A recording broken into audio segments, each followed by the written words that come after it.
रहे हैं, किसी भी कंट्री में लिव कर रहे हैं, तो ये क्या चाहते हैं वो कि भाई हमारी जो मेजोरिटी है, हमारी मेजोरिटी बहुत ज्यादा है, तो सोसाइटी को हम चलाएंगे, हम कंट्री को अच्छे से रन करेंगे। ठीक है। और जो माइनॉरिटी में पीपल्स होते हैं, चाहे उनके साथ हमेशा डिस्क्रिमिनेशन होता है। क्यों? क्योंकि वो कहते हैं कि भाई हम हमारी कम्युनिटी में काफी लार्ज ग्रुप में हम रहते हैं, तो हम और आपकी तो माइनॉरिटी है, तो अपनी ही बातें मनवाते हैं वो। ठीक है। बहुत सारी कंट्रीज में ऐसा होता है। के साथ में देखो, फॉर एग्जांपल इंडिया और religious festival are given equal status, लेकिन जो इंडियन कॉन्स्टिट्यूशन, जो इंडियन मेजर्स हैं, इंडियन सोसाइटी के लोग हैं, तो उनकी पहले डेवलप नहीं थी, लेकिन अब काफी डेवलप कर चुके हैं, और ये discrimination on the basis of religion बहुत कम हो गया अभी। ठीक है। तो इंडियन जो रिलीजियस फेस्टिवल है इंडियन में, वो सबको इक्वल स्टेटस दिया गया है, चाहे वो हिंदू, मुस्लिम, क्रिश्चियन, किसी का भी फेस्टिवल हो वो। And the presence of different places of worship like temples, mosques, church and gurdwaras add to the secular flavor of the Indian society. ठीक है। ये क्या चीज है? देखो, इंडियन सोसाइटी में एक टॉपिक था कि यूनिटी इन डाइवर्सिटी। ये यूनिटी इन डाइवर्सिटी मींस कि इंडिया में इतनी सारी डाइवर्सिटी, इतनी विभिन्नताएं, इतने टाइप के रिलीजन, इतने टाइप के कल्चर्स है, लेकिन जो इंडियन कंट्री है वो बिल्कुल यूनाइट होकर रहती है। तो ये टॉपिक था, ये यूनिटी डाइवर्सिटी। ये एक वीडियो में मैंने बताया था मैंने ये। तो यूनिटी डाइवर्सिटी पंडित जवाहरलाल नेहरू लेकर आए थे। ये उस टाइम की बात है जब ब्रिटिश का शासन इंडिया में चल रहा था, और वो लेकर आए थे, उनका जो स्लोगन था कि फूड डालो और शासन करो। ठीक है। तो पंडित जवाहरलाल नेहरू लेकर आए थे unity in diversity. However, in such a scenario, the treatment of common violence due to the religious difference alone always loom large. because ये जो difference है लेकिन ये increase ही होता रहता है ये, लेकिन अब नहीं है, अब बहुत कम हो गया अभी। In the scenario, the duty of both the government citizens to ensure that all the citizens accorded equal status. ठीक है। तो जो हमारी गवर्नमेंट है या किसी कंट्री का, उन्होंने क्या सिटीजन्स को एंश्योर किया गया है कि that all the religions are accorded equal status, all festivals और कम्युनिटीज और groups are ensure that all are equal.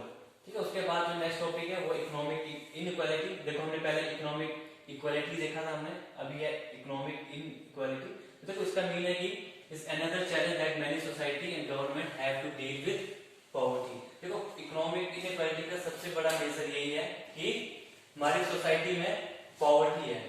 ठीक है। जो रिच एंड पुअर का जो गैप है वो काफी इंक्रीज हो रहा है धीरे धीरे वो। ठीक है। तो इकोनॉमिक इनइक्वालिटी किस बेस पे होती है कि अगर किसी पर्सन की अर्निंग मोर है या लेस है, उसके बेस पे भी economic inequality Indian country face करती है। ये भी एक फॉर्म ऑफ डिस्क्रिमिनेशन है, पॉवर्टी भी। क्यों? देखो, various society some people possesses vast wealth while other perish due to hunger. किन्हीं लोगों के पास इतनी सारी वेल्थ है कि उन्हें कोई फर्क नहीं पड़ता है। ठीक है। चाहे जितनी मर्जी महंगाई हो जाए, कुछ उनको फर्क नहीं पड़ता है। कि कुछ लोग ऐसे हैं कि वो बेचारे हंगर से और लैक ऑफ प्रॉपर शेल्टर की वजह से उनकी डेथ हो जाती है, उनको ये प्रोवाइड नहीं। लेकिन हालांकि गवर्नमेंट ने काफी सारे मेजर्स उन्होंने स्टेप्स टेकन किए हैं, हम नेक्स्ट देखिए कौन कौन से स्टेप्स उन्होंने टेकन किए हैं उनके। ठीक है। तो जो इकोनॉमिक इनइक्वालिटी है ये बेस्ड है पॉवर्टी और इनकम पे बेस्ड है। तो उसके बेस पे भी रिच एंड पुअर का जो गैप है वो इंक्रीज हो रहा है, उसके बेस पे भी डिस्क्रिमिनेशन होता है। ठीक है। साथ ही साथ देखो, अब जो नेक्स्ट टॉपिक हमारा आ रहा है वो टैकलिंग इनइक्वालिटी एंड डिस्क्रिमिनेशन, कि हम इन चीजों से, इनइक्वालिटी डिस्क्रिमिनेशन से हम कैसे बाहर आ सकते हैं। ठीक है। तो जो हमारी गवर्नमेंट है, इन्होंने क्या कर रखा है, हमारे कॉन्स्टिट्यूशन में एक वर्ड आया है इक्वलिटी बिफोर लॉ। ठीक है। कि जो लॉ इंडियन कंट्री ने बनाया उसके सामने जितने भी पीपल्स हैं वो सब के सब इक्वल है, चाहे वो किसी भी रिलीजन, किसी भी रेस के हों। ठीक है। The constitution of India says that all the citizens are equal before the law. जो लॉ इंडियन कंट्री ने बनाया उसमें जितने सिटीजन, जो पीपल्स हैं, वो सब के सब लॉ के आगे सब इक्वल है वो। This means that no discrimination will be made against anyone on the basis of factors such as caste, economic status, religion and other such factors by dispensing justice. ठीक है। जब जस्टिस की बात आएगी तो इसमें ये जितनी भी चीजें हैं ये, कि चाहे किसी भी कास्ट का हो, किसी भी रिलीजन का हो, इसका चाहे कुछ भी इकोनॉमिक स्टेटस हो, कोई भी अदर सच फैक्टर्स हो, तो जस्टिस सबको इक्वली मिलेगा सबको। इसलिए इंडियन कॉन्स्टिट्यूशन लिखा इक्वलिटी बिफोर लॉ। ये एक आर्टिकल है, बताऊंगा कौन सा आर्टिकल में, नेक्स्ट हम चैप्टर में देखेंगे कि इक्वलिटी बिफोर लॉ का मींस क्या है। बस आप इतना याद रखना कि जो इंडियन कंट्री का जो लॉ है उसके सामने जितने भी पीपल्स हैं सब इक्वल है, चाहे वो किसी भी कास्ट, किसी भी रिलीजन का हो। ठीक है। The discrimination and types of inequalities that you have read about in most societies across the world, the challenge for us to tackle and overcome this problem. ठीक है। तो हमारा जो चैलेंज है कि हमने इन चीजों से बाहर निकल कर आना है। हमने सोसाइटी को, जितने पीपल सबको इक्वली ट्रीट करना है, किसी के साथ कोई डिस्क्रिमिनेशन नहीं होना चाहिए। गवर्नमेंट ने काफी सारे स्टेप टेकन, जो सोसाइटी है उसको भी थोड़ा अपग्रेड होना पड़ेगा, हमारी सोच में भी थोड़ा डिफरेंस लाना पड़ेगा, तभी हम इन चीजों से बाहर निकल सकते हैं। ठीक है, देखो नेक्स्ट क्या है, देखो every individual wishes to lead a life of, क्योंकि हर इंडिविजुअल, हर पीपल्स को ये राइट है कि वो अपनी लाइफ को स्पेंड कर सके as a dignity, and a society और system that denies the opportunity to follow unjust and unfair. The principle of equality and justice need to be secured and maintained in order for society to be progressive and peaceful. तो जो principal equality और justice का है हमारी society में उसको secured है और सिक्योर करना चाहिए, और मेंटेन जो ऑर्डर है उसको सोसाइटी में प्रोग्रेसिव और पीसफुल रहनी चाहिए। अगर ये चीजें अगर हम टैकल कर लेते हैं चीजों से तो हमारी सोसाइटी जो काफी पीसफुल हो सकती है वो, और अभी हो भी रही है, और ऐसा नहीं है कि बिल्कुल भी नहीं है। ठीक है, साथ ही साथ हम ये देखेंगे कि गवर्नमेंट ने कौन कौन से स्टेप टेकन किए हैं जो इनक्वालिटी और डिस्क्रिमिनेशन जो इंडियन कंट्री में होता है, किसी भी कंट्री में जो हो रहा है, ठीक है, उससे हम गवर्नमेंट ने कौन कौन से, हम इसमें सिर्फ ये देखेंगे कि इंडियन कंट्री ने कौन कौन से, इंडियन गवर्नमेंट कौन कौन से स्टेप टेकन किए हैं, ताकि हम जितनी भी ये इनक्वालिटी और इक्वालिटी डिस्क्रिमिनेशन हम इन चीजों से कैसे बाहर आ सकते हैं। ठीक है, तो हमें कुछ ऐसा है कि देखो the constitution makes us to tackle inequality and discrimination. The preamble of the Indian Constitution categorizes mention justice, liberty and equality as founding ideas of Indian democracy. कि जो इंडियन डेमोक्रेसी है वहां पे जस्टिस, लिबर्टी और equality ये इनके ideals हैं, किसके, इंडियन डेमोक्रेसी की, कि जो हमारी इंडियन कंट्री जो डेमोक्रेसी जो इंडियन कंट्री है वो सबको जस्टिस मिलना चाहिए, सबको लिबर्टी होनी चाहिए, सबको इक्वली ट्रीट करना चाहिए सबको। साथ ही साथ देखेंगे कि गवर्नमेंट ने कौन कौन से स्टेप टेकन किए हैं। The government has initiated various schemes for education, employment and health to remove social inequalities and economic disparities like the, देखो जो भी ये बनाई है, देखो बताऊंगा कौन सी स्कीम चाहिए गवर्नमेंट ने। इसमें ये कह रहे हैं कि गवर्नमेंट ने काफी सारी स्कीम्स चाहिए, काफी सारे स्टेप्स जो टेकन किए गए हैं, किस चीज के लिए, ताकि सबको एजुकेशन इक्वली मिले, सबको एम्प्लॉयमेंट मिले, और सबको हेल्थ, सबको सबकी हेल्थ अच्छी होनी चाहिए। इन चीजों से क्या हुआ कि रिमूव क्या होगा, सोशल इनक्वालिटी जो हमारी सोसाइटी में जो देखो सोशल इनक्वालिटीज या इकोनॉमिक डिस्पैरिटीज जो हमारी सोसाइटी में बिलोंग करती है, वो इन चीजों से हमें बाहर उभर कर आना है। तो गवर्नमेंट ने कौन कौन सी पॉलिसी बनाई, देखो नेशनल लिटरेसी प्रोग्राम, सर्व शिक्षा अभियान, द महात्मा गांधी, ये जो लिटरेसी और प्रोग्राम सर्व शिक्षा अभियान है ये एजुकेशन को बिलोंग करती है। National rural employment guarantee act, ये एम्प्लॉयमेंट को बिलोंग करती है, रोजगार योजना, ठीक है, ये एम्प्लॉयमेंट को बिलोंग करती है स्कीम। और जो मिड डे मील स्कीम है ये हेल्थ को बिलोंग करती है, कि जितने भी स्कूल्स हैं जो गवर्नमेंट के स्कूल्स है वहां पे गवर्नमेंट ने मिड डे मील स्कीम है। क्यों, क्योंकि जितने भी गवर्नमेंट स्कूल है वहां पर हर कम्युनिटी, हर रीजन, हर इकोनॉमिक, चाहे किसी भी उनका बैकग्राउंड है, वहां से जो स्टूडेंट्स हैं वो बिलोंग करते हैं। तो गवर्नमेंट ने कहा है कि जो लोग देखो जो खाना खा सकते हैं अपने घर में इजिली, जिनको अर्निंग होती है उनमें, ठीक है, उनको तो कोई फर्क नहीं पड़ेगा, लेकिन जो गवर्नमेंट स्कूल्स में जो मैक्सिमम जो बैकग्राउंड, जो जिनका बैकग्राउंड अच्छा नहीं है, जो लोअर कास्ट के या बहुत सारे जिनके बैकग्राउंड अच्छा नहीं है, वो कुछ अपने वो 3 टाइम का खाना भी वो प्रोवाइड नहीं कर सकते। इसलिए गवर्नमेंट स्कीम लाई है कि हमें जितने भी बच्चे स्कूल में आ रहे हैं गवर्नमेंट स्कूल में, सबको हम इक्वली ट्रीट करना है और सबको मिड डे मील स्कीम का फायदा सबको मिलना चाहिए। लेकिन मिड डे मील स्कीम में ऐसा नहीं है कि जो रिच स्टूडेंट है उनको खाना नहीं दिया जाता है, वहां पर सबको, सब स्टूडेंट्स को इक्वली ट्रीट किया जाता है। ठीक है, तो हम ये देखते हैं कि मिड डे मील स्कीम कब आई थी। देखो mid day meal scheme Indian government ने फर्स्ट इंट्रोड्यूस की थी, देखो कौन से स्टेट में सबसे पहले की थी, 1960 में आई थी। कौन सी स्टेट लेकर आई थी, तमिलनाडु लाई थी, by the chief minister bye के कामराज। तो तमिलनाडु जो स्टेट था उसने सबसे पहले 1960 में मिड डे मील स्कीम्स लाई थी, जो स्कूल से तमिलनाडु के। The idea originated after his conversation with the small village boy. ठीक है, इनको जो आइडिया मिला था वो जो स्मॉल विलेज बॉय था वहां से आइडिया मिला था। ठीक है, when Kamaraj asked him as to why he was playing on the road instead of being in school, the boy replied, "If I go to school, will you give me food to eat? Can learn only if I eat." उसका कहने का मतलब था कि मैं school क्यों जाऊं, मैं अगर स्कूल अगर जाकर मुझे खाना मिलेगा, अगर मेरी हेल्थ अच्छी रहेगी तभी तो मैं पढ़ पाऊंगा, अगर मेरी हेल्थ ही अच्छी नहीं है तो मैं कैसे चीजें लर्न कर सकूंगा मैं। तो वहां से जो चीफ मिनिस्टर से कामराज तमिलनाडु के, उनको आइडिया है, उन्होंने स्कीम ये मिड डे मील स्कीम 1960 में ये अपने स्टेट में तमिलनाडु में ये लेकर आए। ठीक है, उसके बाद देखो ये था कि बॉय ने इनोसेंट रिप्लाई किया था उसको, तो यहीं से उसको आइडिया आया था उनको, चीफ मिनिस्टर जी को।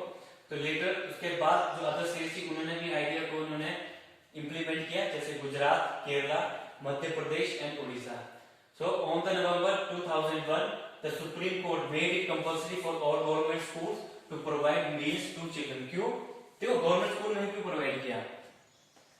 देखो गवर्नमेंट स्कूल में इसलिए प्रोवाइड किया क्योंकि यहाँ पर हर कम्युनिटीज, चाहे उनकी अर्निंग मोर हो चाहे लेस हो, चाहे वो रिच हो चाहे पुअर हो, ठीक है, वो क्या है कि उनको सबको फूड मिले, क्योंकि जो पुअर फैमिली से है वो चाहे अपने 3 दिन का जो पूरे दिन में जो 3 टाइम्स का जो उनकी मील है उसको भी प्रोवाइड नहीं हो पाती है उनको, इसलिए गवर्नमेंट ये स्कीम लेकर आई थी गवर्नमेंट स्कूल्स में ये, ठीक है। The implementation of this scheme greatly increase the attendance and regulatory in schools.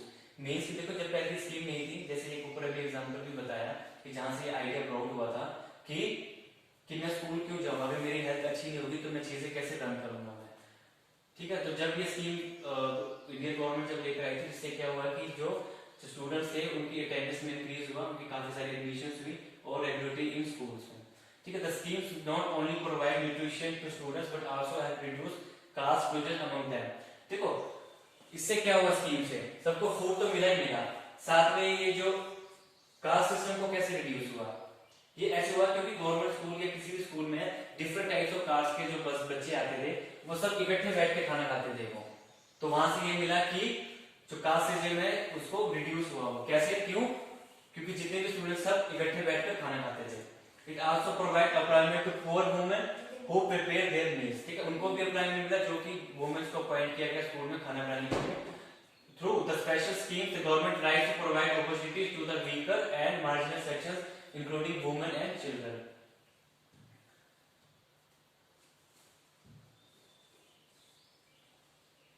ठीक है, तो अब ये हुआ। अब लास्ट जो हमारा सेकंड लास्ट टॉपिक है, देखो ये हमने कर लिया, हमने कि कौन कौन से स्टेप्स गवर्नमेंट ने मेजर किए थे, जैसे कि मिड डे मील स्कीम का था, ठीक है। साथ ही साथ में देखो एक काफी सारा एक मूवमेंट था जो कि इंडिया में और बाकी अदर्स डेवलप्ड कंट्रीज में आया था, जैसे कि हम बात करें वुमेन सफरेज मूवमेंट की, ठीक है। तो वुमेन सफरेज मूवमेंट था, देखो ये सारे ये एग्जांपल्स हैं कि जो फॉरेन की कंट्री, जो अदर डेमोक्रेटिक कंट्रीज है, वहां पर किस किस तरह से लोगों ने प्रोटेस्ट किया और अपने राइट्स को लेकर आए हैं, ठीक है। तो एक मूवमेंट था women suffrage movement. Women suffrage movement is the movement for women right to vote. तो क्या था कि जो पहले की जो फॉरेन कंट्रीज थे, तो वहां पे जब वो डेवलप हुए तो उन्होंने जो राइट टू वोट था वो उन्होंने सिर्फ मेंस को दिया था, वुमेन्स को नहीं था, ठीक है। तो उसी के लिए मूवमेंट चला था कि अगर आप राइट दे रहे हैं तो सबको, मैन और वुमेन को इक्वली ट्रीट करो, अगर वुमेन्स को अगर राइट है वोट डालने का तो वुमेन्स को भी राइट होना चाहिए वोट डालने का, ठीक है। Movement for women's right to vote. The USA gain independence from the British in 1776। It established a democracy and had a written constitution.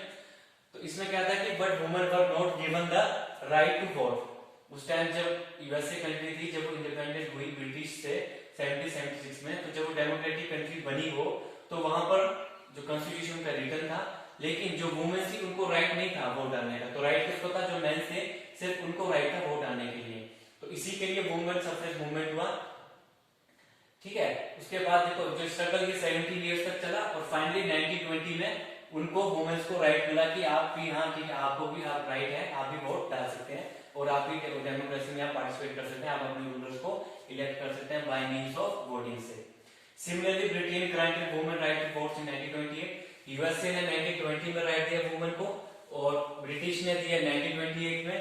साथ ही साथ में जो फ्रांस था, फ्रांस में मूवमेंट हुआ, उन्होंने 1944 में और स्विट्जरलैंड ने 1971 में राइट टू वोट वुमेन दिया। और इंडिया में जो ये राइट आया था, ये जब इंडियन कंट्री इंडिपेंडेंट हुई थी 1947, तभी से इंडियन कंट्रीज को, मेंस और वुमेन्स को राइट है कि आप राइट टू वोट है और आप अपनी कंट्री में रूल, अपनी गवर्नमेंट को आप इलेक्ट कर सकते हैं। साथ ही साथ में एक और था जो civil rights movement in the United States of America में था, ठीक है। यहाँ पर क्या था, ये सिविल राइट्स मूवमेंट क्या था, यहाँ पे जो व्हाइट और जो ब्लैक पीपल रहते थे उनके बीच में मूवमेंट चला था, ठीक है। तो black Americans quest for equality had begun way back in 1870। It was however effectively launched in 1955, ठीक है। इनके जो सबसे फेमस लीडर थे, देखो मार्टिन लूथर किंग, तो ये रीड कर लेते हैं। When Rosa Parks was arrested for not giving up her seat to white passenger in a public bus। तो देखो क्या होता है कि 1870s के बाद की बात है कि जो रोसा होता है, रोसा पार्क्स में एक वुमन पर्सन था, उसको अरेस्ट किया जाता है। क्यों? कि वो अभी पब्लिक बस में बैठा था और एक वाइट पीपल आता है, उसको वो कहता है कि मुझे सीट चाहिए, लेकिन उसको वो सीट नहीं देता है वो, तो इसी के लिए उसको अरेस्ट कर लिया जाता है। क्योंकि वहां पर पहले ये था कि अगर white people, black people public बस में बैठा है, अगर व्हाइट पीपल वहां पर आ जाता है तो आपको सीट छोड़नी पड़ेगी आपको। क्यों? क्योंकि वहां पर ये रेस डिस्क्रिमिनेशन थी वहां पे यूएसए में। ठीक है, तो इसकी शुरुआत होती है 1955 से, जब रोसा पार्क पे पब्लिक बस में बैठा होता है और व्हाइट पीपल आता है और उसको वो सीट नहीं देता, इसी के लिए उसको उसको उसको क्या क्या बोलते हैं, उसको अरेस्ट कर लिया जाता है। और इसी में जो ब्लैक पीपल से वो प्रोटेस्ट करते हैं वो, ठीक है, तो यही से रेशियल डिस्क्रिमिनेशन की जो मूवमेंट था ये स्टार्ट होता है। इसमें Martin Luther King led the civil right movement, finally after many complaints civil right act was passed in 1964। तो क्या था ये मूवमेंट काफी तक चलता है, इसके जो लीडर थे मार्टिन लूथर किंग। और ये मूवमेंट देखो कब पास होता है, सिविल राइट एक्ट पास होता है यूएसए में 1964 में। वहां पर क्या होता है कि which ended discrimination on the basis of race. ठीक है, तो आपने ये याद रखना है कि 1955 में मूवमेंट चला था सिविल राइट मूवमेंट, और ये टोटली बेस्ड था किसके, व्हाइट पीपल और ब्लैक पीपल्स के बीच में था ये। ठीक है, तो यूएसए ने सिविल राइट एक्ट बनाया था 1964 में, जहां पर ये रेशियल डिस्क्रिमिनेशन को इन्होंने इक्वलिटी पे लेकर आए थे। ठीक है, जो लास्ट है, society which practice discrimination against this people is an unjust one and hampers an important ideal of democracy. ठीक है, तो मैंने पहले ही बताया था मैंने आपको कि डेमोक्रेसी एक country fully flash democratic country वो होती है जहां पे पर्सन्स को अपनी गवर्नमेंट को इलेक्ट करने का राइट हो। ठीक है, वो वोट कैसे इलेक्ट करेंगे, बाय मींस ऑफ वोटिंग से। और वोट कौन करेगा, जिसकी एज सिर्फ 18 ईयर्स होगी या फिर अबव होगी। वोट कौन पीपल्स करेंगे, चाहे वो किसी भी रिलीजन, किसी भी कास्ट, किसी कहीं से भी बिलोंग करते हो, उनको सबको राइट है कि आप वोट करेंगे, तभी हम किसी कंट्री को फुली फ्लैश कंट्री कह सकते हैं, चाहे वो फिर किसी भी रेस से हो, किसी भी रिलीजन से हो। ठीक है, आज के लिए इतना ही करेंगे।